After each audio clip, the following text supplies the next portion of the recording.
Vamos a ingresar al primer tema de la materia de microbiología.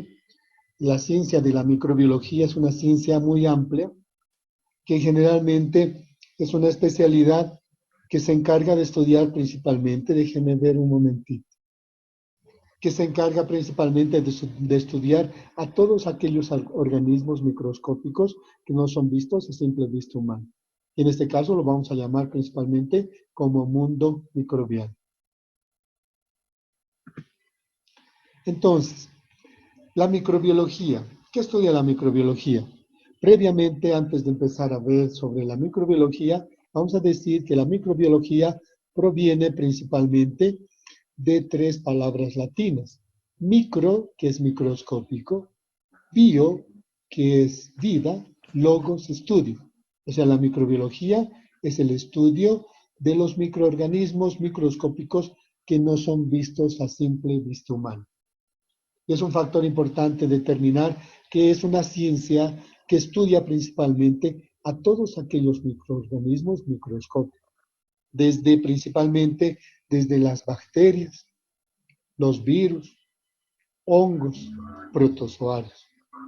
Y su gran estudio determina por qué el hombre empezó a preguntarse y a decir, existen enfermedades silenciosas donde el hombre directamente se enferma, como estamos viendo en esta pandemia. Es tan silencioso porque no es tan terrible lo que está pasando en el mundo, y estos son generalmente por determinados virus, por un determinado virus. Entonces, la microbiología es una ciencia amplia que estudia principalmente microorganismos microscópicos que no son vistos a simple vista humana. ¿Dónde se encuentran? En la naturaleza. Principalmente se encuentran estos microorganismos en el aire, en el suelo, en el agua, también se encuentra en la vegetación, en los animales como organismos de reservorio y también se encuentra en el hombre. Nosotros principalmente vamos a estudiar todos aquellos microorganismos que de alguna otra manera principalmente afectan al hombre. ¿Qué enfermedades? Producen muchos tipos de enfermedades. Por ejemplo, clasificamos como los EDAs. ¿Qué son los EDAs? Enfermedades diarreicas. ¿Qué son los IRAs? Infecciones respiratorias agudas. ¿Qué son los ETC? Enfermedades de transmisión sexual. Es un grupo tan grande, tan diverso, que en el hombre principalmente se encuentra en todo el cuerpo que nosotros vamos a determinar. Por ejemplo, todos aquellos microorganismos que se encuentran en el hombre, los vamos a llamar como flora microbiana normal. ¿Por qué decimos flora microbiana normal? Porque no nos produce enfermedades, más al contrario, nos da efectos beneficiosos. Por ejemplo, tenemos bacterias ¿dónde? En la piel, como el Staphylococcus epidermidis, en las conjuntivas. Tenemos bacterias en el oído externo, como bacterias que nos dan protección. A nivel del tracto bucal, tenemos mucha cantidad de bacterias.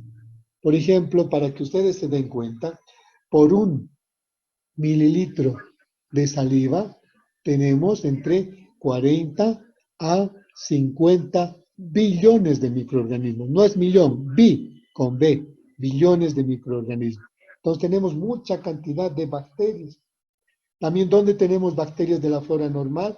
En la región gastrointestinal. Por ejemplo, en la región gastrointestinal tenemos muchas bacterias. La Escherichia coli, que es la primera bacteria que coloniza el tracto gastrointestinal cuando nace el niño. Por ejemplo, las bacterias, ¿qué efecto nos van a producir en la región gastrointestinal? Empiezan a producir síntesis de vitamina K, síntesis de vitamina A, disgrega la materia orgánica en componentes más simples, como es la materia fecal, y evita de que ingresen otros organismos patógenos. Si se dan cuenta, las bacterias de la flora normal realizan un rol muy importante. También tenemos bacterias a nivel de los genitales externos, tanto en varón como en mujer. ¿Cuál es el propósito de esta flora microbiana normal? Principalmente darnos una protección. Pero si nosotros pensamos de esta manera, por ejemplo, si nosotros quisiéramos ver en un aumento a 1000 aumentos, ni siquiera podríamos tocarnos nosotros porque viéramos cantidad principalmente de bacterias. Y es por ello que es importante determinar. Alguien pensó y dijo, entonces si nos da una protección, yo no voy a tomar baño o no me voy a duchar por una semana. Y si estamos a una temperatura de más de 30 grados centígrados, levanto el brazo y ¿qué pasa? Todos se van a desmayar. Entonces son principalmente factores importantes. ¿Y cómo tenemos que equilibrar esa flora normal? Siempre con la higiene, con las duchas, etcétera, y etcétera. Pero también en el hombre existe una flora transitoria. Y esta flora transitoria son microorganismos que de alguna otra manera, muchos están como flora normal en determinadas regiones. Por ejemplo, si hablamos de la Escherichia coli, que está en la región gastrointestinal, cuando esta bacteria la eliminamos a través de las evacuaciones, entonces, ¿qué significa? Que generalmente si el hombre ingresa por vía, al nivel del tracto vital por vía fecal oral, entonces, ¿qué va a producir? Diarrea de los viajeros. Entonces, por esa causa se dice transitorias, porque está en fase de transición. ¿Y qué nos van a producir esta flora transitoria? Principalmente nos van a producir enfermedades. ¿Qué tipo de enfermedades? Los EDAS, enfermedades diarreicas, los IRAS, infecciones respiratorias agudas, y los ETC, enfermedades de transmisión sexual. Entonces, como es una ciencia muy amplia que estudia microorganismos, entonces el hombre empezó a preguntarse, ¿existen enfermedades que generalmente, por ejemplo, los IRAS, ¿en qué época se dan? Cuando las condiciones ambientales son frías. Entonces existen microorganismos que ingresan por inhalación. Los EDAS, enfermedades diarreicas, ¿en qué época se dan? Cuando las condiciones son de mayor calor, a través de alimentos contaminados. Entonces empezaron a estudiar y empezaron a clasificar un determinado tipo de microorganismos. Y estos microorganismos tenían una estructura simple y estos viven individualmente. Quisieron hacer clasificaciones basándose en qué? En dos células. Por ejemplo, la célula animal y la célula vegetal. La célula animal, por ejemplo, se caracterizan principalmente porque presentan un núcleo bastante definido, con membrana nuclear y un determinado tipo de sistemas de organelas, células especializadas.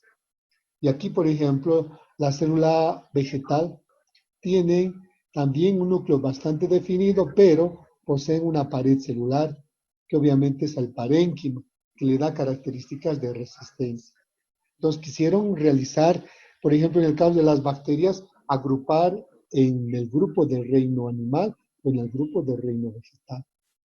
Y generalmente, de alguna otra manera, hubiera habido una controversia. Es por esa causa que es necesario realizar generalmente la diferencia. Debido al avance de la ciencia y la tecnología, con la invención del microscopio electrónico, principalmente se logró realizar generalmente sus estudios. Entonces, antes de realizar la diferencia, es importante que nosotros podamos definir qué es un microbio. Vamos a decir que un microbio, de acuerdo a la definición, es un organismo microscópico, que no son vistos a simple vista humana. Tiene una organización biológica elemental, es decir, no tienen un núcleo muy bien definido. Efectúan procesos vitales, como por ejemplo los procesos fisiológicos, metabólicos y los reproductivos, como en este caso la reproducción, lo realiza en forma independiente. Y tienen la capacidad principalmente de generar energía a través de las moléculas de ATP. Por ejemplo, aquí tenemos una célula bacteriana. Se divide por fisión binaria transversal y da a 2. Luego esta se divide da a 3, a 4, a 6 y así sucesivamente. Pero en este grupo de microbios también incluimos especialmente a las algas también como organismos microscópicos. Entonces es importante determinar para diferenciar. Y cómo realizan su reproducción, independiente, los procesos metabólicos fisiológicos independientes. Entonces la célula realiza todo en forma independiente. Entonces yo quiero preguntar a ustedes, ¿cuál es la base principal y estructural del hombre? La célula, conjunto de células que nos llega a conformar. Tejido. Tejidos, conjunto de tejidos, Órganos. Órganos. conjunto de Órganos. órganos, Sistemas. Tema. sistemas, conjunto de sistemas, Órgano. órganos. Vamos a ver, van a repasar. Voy a preguntar a sus docentes de histología o de anatomía. ¿Sí? Muy bien. Entonces, fíjense, nosotros somos la conformación de mucha cantidad de células, desde las más especializadas de las reproductivas, por ejemplo, las reproductivas óvulo espermatozoide, hasta las células de sostén, osteocitos, miocitos. Entonces, ustedes se dan cuenta, entonces cada una de nuestras células realiza funciones específicas. En cambio, los microbios, la misma célula va a realizar los procesos reproductivos, los procesos metabólicos y los procesos fisiológicos. Trataron de realizar una clasificación. Un investigador, Haeckel, en 1886, quiso clasificar porque él encontró que agrupó a las algas, a los protozoarios, a los hongos y a las bacterias. Él quería colocar, por ejemplo, porque en ese entonces habían dos reinos, que era el reino animal, son células especializadas que tienen un núcleo muy definido, membrana nuclear definida y organelas con determinadas funciones. Y el reino vegetal también una célula especializada que tiene un núcleo definido, tiene cloroplastos y tiene una pared celular, que es el parénquima que le da la rigidez. Por ejemplo, a las algas quiso colocar en el grupo del reino vegetal, a los protozoarios en el grupo del reino animal, a los hongos vaya a ver en cualquiera de los dos, y las bacterias, las únicas que obviamente presentaban a nivel más que todo, vamos a decir, en cultivo, colonias muy interesantes. Pero quería, al realizar estas agrupaciones en estos dos reinos, iba a tener dificultad, controversia. Entonces iba a tener una controversia con los zoólogos y con los botánicos. Entonces él creó un tercer grupo, que lo llamó el grupo de los protistas. En el grupo de los protistas están las algas, protozoarios, hongos y bacterias. Pero fíjense, como les dije anteriormente, con el avance de la ciencia y la tecnología, con la invención del microscopio electrónico, observaron a estos cuatro grandes grupos y vieron que lo siguiente, principalmente estudiando con el microscopio electrónico la célula eucariota, célula compleja, que tiene una organización compleja, núcleo definido con membrana nuclear, y la célula procariota, que generalmente tiene una pared celular, que es la única característica de su complejidad, pero poseen un núcleo elemental, es decir, sin membrana nuclear. Entonces, a esos tres grupos de los protistas realizaron en base a esta diferencia y vieron que las bacterias no están principalmente dentro de los grupos generalmente de los protistas. Por eso los protistas fueron clasificados como célula eucariota y las bacterias como célula procariota. Y actualmente nosotros utilizamos esta clasificación de los protistas. ¿Qué tipo de célula presentan los protistas? Eucariota. ¿Qué tipo de eucariota? Inferior. Por eso agrupamos los protistas y los procariotas. Dentro de los protistas tenemos a las algas, a los protozoarios, a los hongos, pero se ha sacado las bacterias y las bacterias se las ha llevado en los procariotas porque son células primitivas. Y en base a ellas se ha incluido a los mohos del cieno, que es una fase de transición de hongo y de alga. En cambio, los procariotas, que son células primitivas, incluyen las arqueobacterias. ¿Qué son las arqueobacterias? Bacterias primitivas, que a partir de esta generan a las cianobacterias y a las eubacterias, que también nosotros los conocemos como bacterias. Entonces, nosotros principalmente vamos a hacer una descripción del grupo de los protistas y el grupo de los procariotas. Los protistas están 4 grupos que tienen una organización biológica elemental. Tenemos las algas. Yo pregunto a ustedes, ¿qué tipo de estructura celular presentan las algas? Eucariota, inferior. Son protistas. Tienen la característica de tener clorofila. En este caso tenemos a las unicelulares, algas unicelulares y algas pluricelulares.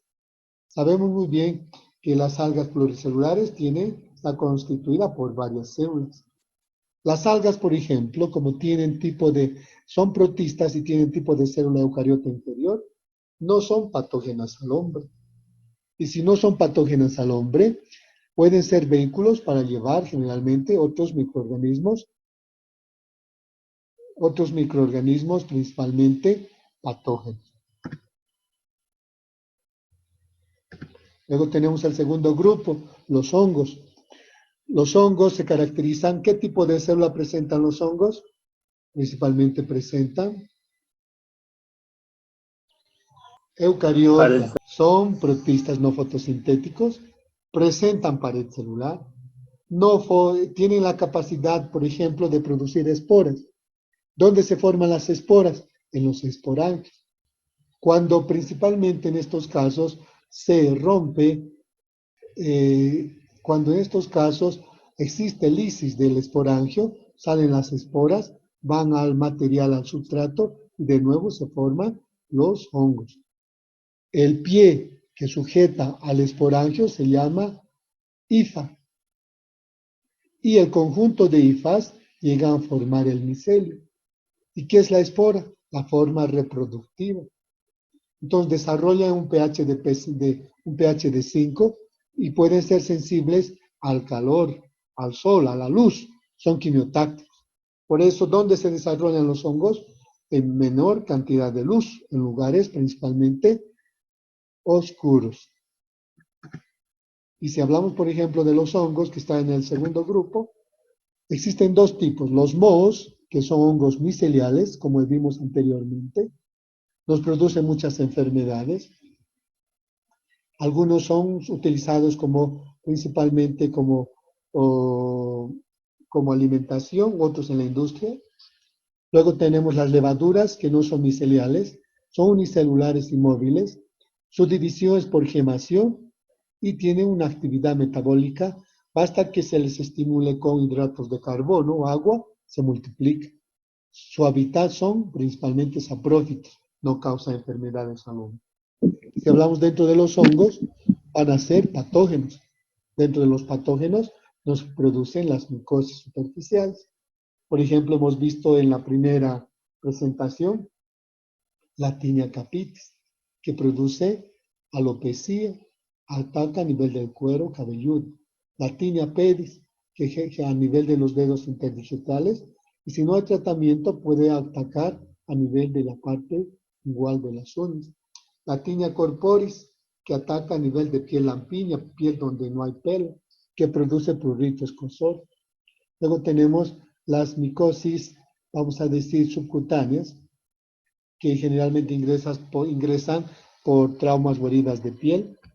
Las micosis generales, que ingresan por inhalación. Y las micosis oportunistas, como la candidiasis, que es causada por la Candida albicans. Por ejemplo, produce el saburral algodoncillo en el tracto bucal, una persona con bajas defensas inmunológicas.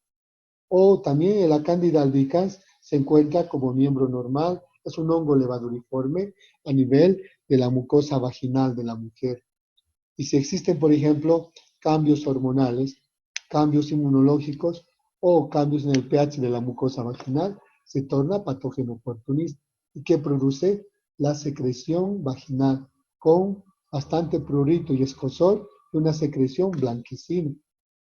Dentro de los hongos también tenemos de uso industrial, como el Penicillium notatum, es un hongo, que a partir de este hongo se obtiene principalmente un antibiótico que es la penicilina. Y la penicilina es un antibiótico de excelencia, principalmente que se puede utilizar para EDAs, enfermedades diarreicas, para IRAS, infecciones respiratorias agudas, y para ETS, enfermedades de transmisión sexual. El tercer grupo tendríamos los protozoarios. Y si hablamos, por ejemplo, los protozoarios son unicelulares, como estamos viendo acá. Su estructura son eucariotas inferiores, no son fotosintéticos, poseen movimiento, por ejemplo. Este es el Trypanosoma cruzi. Su movimiento mediante ondulaciones lo va a realizar ayudado del flagelo. Aquí tenemos la entamoeba histolítica, que lo va a realizar a través de los pseudópodos o falsos pies. Y el Balantidium coli, que tiene, por sus movimientos, tiene generalmente cilios a nivel de todo la parte externa.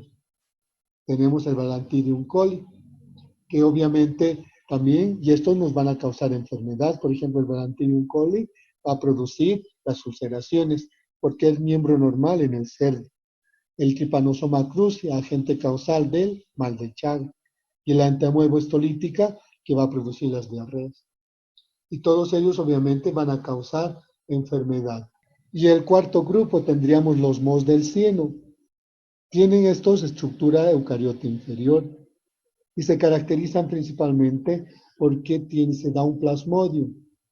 El plasmodium va a dar lugar a dos formas esporuladas y formas no esporuladas, al medio. Y una vez que generalmente se unan las formas esporuladas o no esporuladas, dan lugar a las mixamebas, que tienen movimiento y al unirse van a producir una fusión sexual y de nuevo forman el plasmodium. Se dice mohos del cieno porque es una fase de transición. Son aquellos hongos que se encuentran en la humedad, principalmente en el barro, y estos empiezan a multiplicarse. Aquí tenía un esquema, pero de todas maneras les voy a mostrar la próxima clase. Algo pasó con este esquema, para que ustedes me entiendan mejor. Y el otro grupo, entonces, para hacer una retroalimentación, tenemos principalmente los protistas.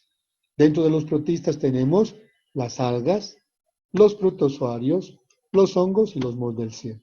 Y ahora aquí tenemos los procariotas. Aquí incluimos a las bacterias, que llaman también eubacterias, y principalmente a las también cianobacterias. Las cianobacterias son aquellas bacterias que provienen de las bacterias, de las arqueobacterias. Son bacterias primitivas.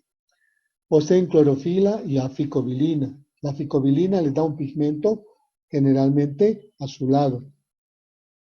Por eso son cianobacterias. En la pared celular presenta un componente peptidoglucanos o peptidoglicanos, que es la característica principal. Presenta movimientos de deslizamiento y no hay patógenos al hombre. En cambio, principalmente las bacterias se caracterizan principalmente porque tienen un tamaño pequeño, micras. Su estructura celular, tipo de célula procariota, tiene un solo sistema de transferencia genética. En este caso, están formados por un solo cromosoma. Aquí tenemos, en cuanto a la clasificación, son saprófitos que no producen enfermedades al hombre. Patógenas que van a causar, por ejemplo, tenemos los parásitos intracelulares obligados, como la clamidia trachomatis, que es aquella bacteria agente causal del linfogranuloma venéreo, que es una enfermedad de transmisión sexual, o la riquezas, que van a ingresar a través de la picadura, principalmente de garrapatas. Luego de uso industrial, por ejemplo, si hablamos de uso industrial, por ejemplo, si conocen ustedes el yogur, para ello se utiliza generalmente bacterias, porque las bacterias lácticas tienen la capacidad de desdoblar la lactosa. Si una persona, por ejemplo, una persona de la tercera edad mayor, al consumir leche, tiene trastornos gastrointestinales, porque ya no tiene la suficiente capacidad para producir una enzima que es la lactosa. Entonces es mejor darle el yogur, y que con el yogur principalmente las bacterias desdoblan esta lactosa y va a ser más asimilable principalmente por esa persona, por ese paciente. Muy bien. Entonces, y luego tendríamos los virus. ¿Qué son los virus? Vamos a decir que los virus no están ni en los protistas ni en los procariotas. Vamos a nosotros definir como parásitos intracelulares obligados y se caracterizan principalmente porque están constituidos por un ácido nucleico, o ADN o ARN. Entonces, por eso se dice intracelulares obligados. Para los biólogos no son considerados seres vivos, pero nosotros dentro de la entidad médica sabemos muy bien que nos causa muchas enfermedades, principalmente al hombre, como médico. Y sabemos muy bien que de alguna otra manera, entonces, sabemos muy bien que ahora tenemos una pandemia de un virus que está formado por ARN, el coronavirus. Entonces, los virus están formados por tres partes. Una cabeza, donde se encuentra el ácido nucleico que es ADN o ARN. Está generalmente rodeada por una estructura de tipo proteica, que es la cápside. Luego tiene una cola, que generalmente está unido por un cuello. Finalmente tiene una placa basal, donde se encuentran los pies o las púas o las fibras proteicas, y generalmente se acentúa.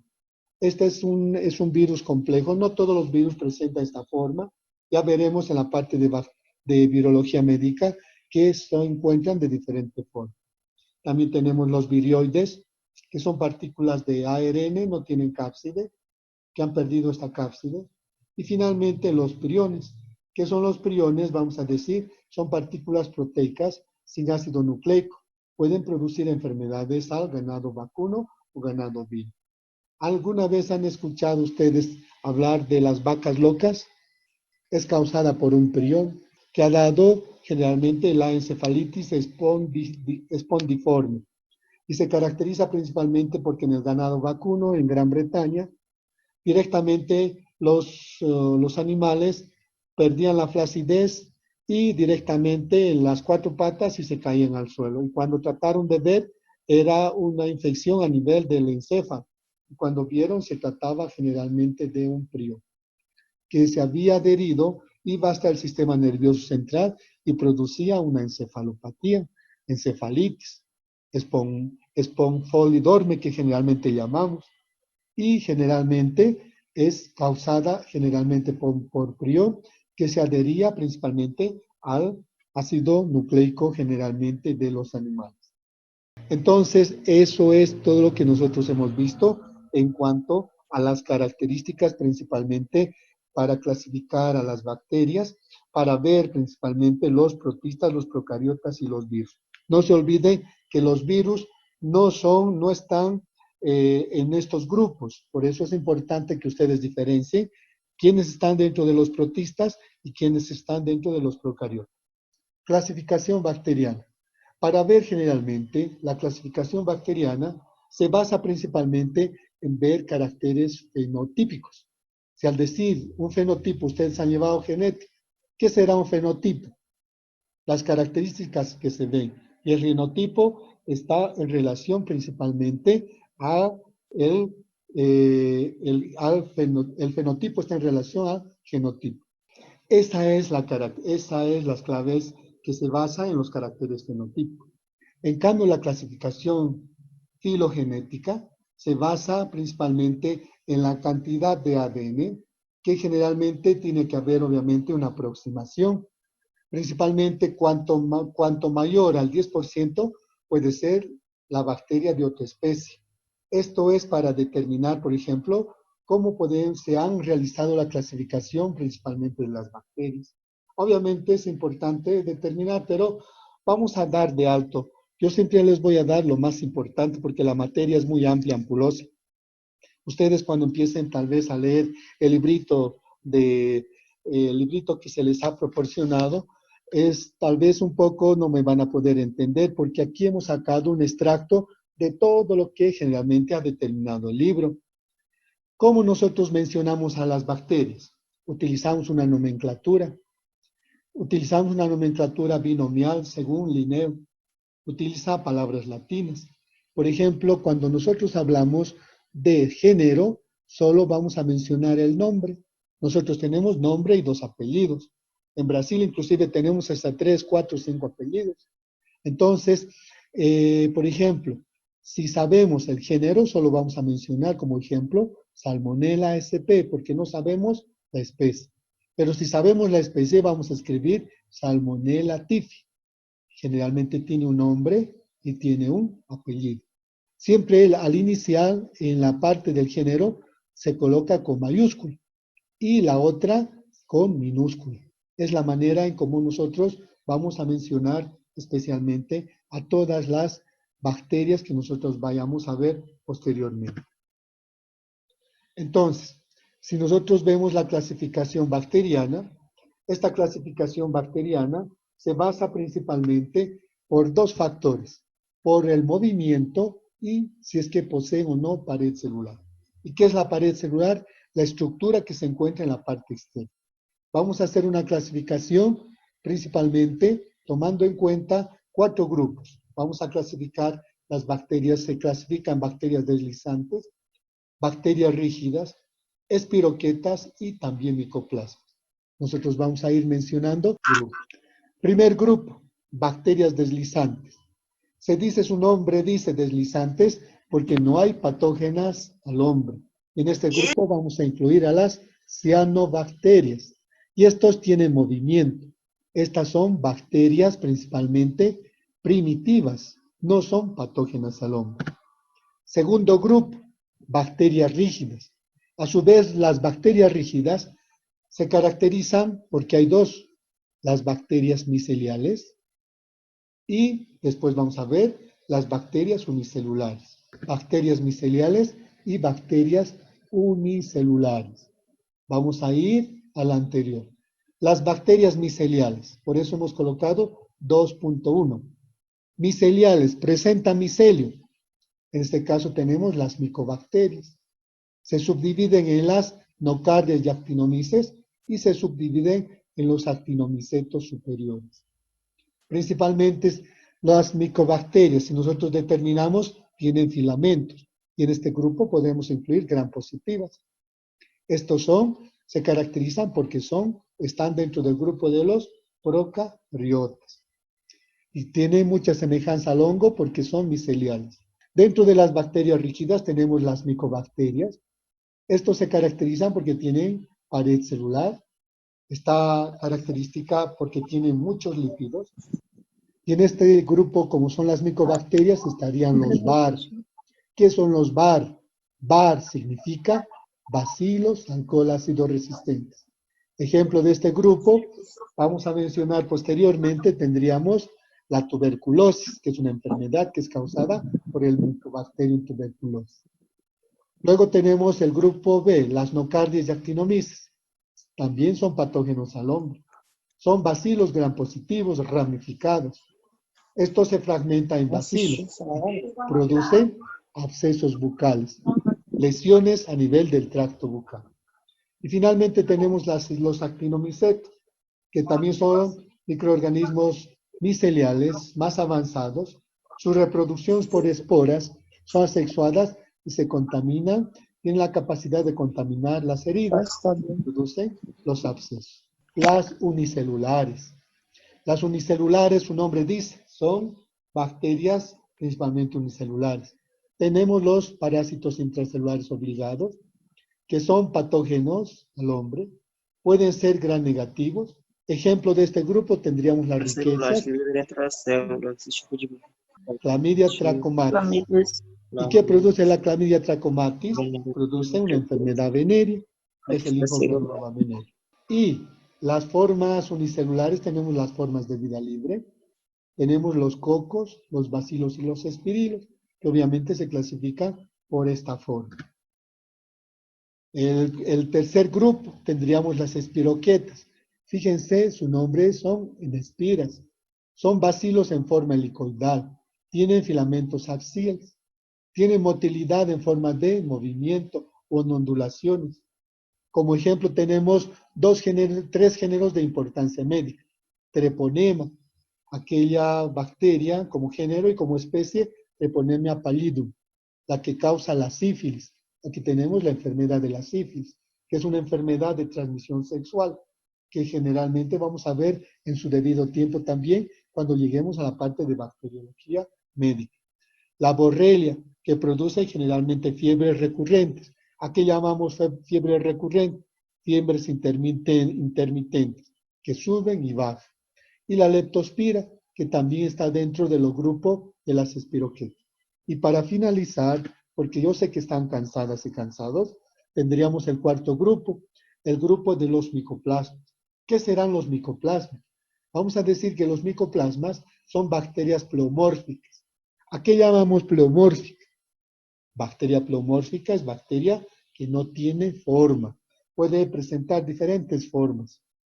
Estos micoplasmas no poseen pared celular, carecen de pared celular y por eso se las conoce también como las formas L.